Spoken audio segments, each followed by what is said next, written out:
Quý vị một chùm ly khúc.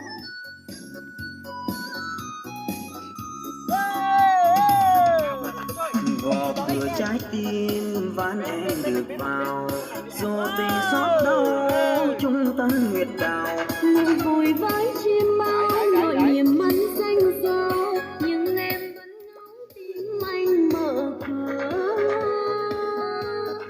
Gõ cửa trái tim sao em hững hờ, ngõ hồn tái tê nắm canh thần thờ. Nhận lòng mắng răng tơ để một mối bơ vơ, khi không anh nhón em trong đợi chờ.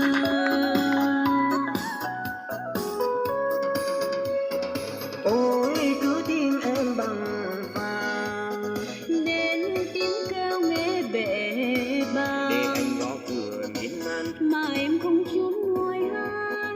anh buồn lang thang. Gõ cửa trái tim nghe xa nghìn trùng, Đèn mờ hắt hiu cô đơn tận cùng.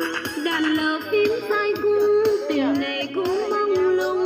Tim em mãi bắn lui tên lạnh lùng. Chúng mày không ăn cơm nào phải ăn đi chúng mày ơi. Đúng chưa? Tí à, tí tôi à, sao bắt đi. Tí là tí tôi phê đã rồi chị ha. Tí hết rồi.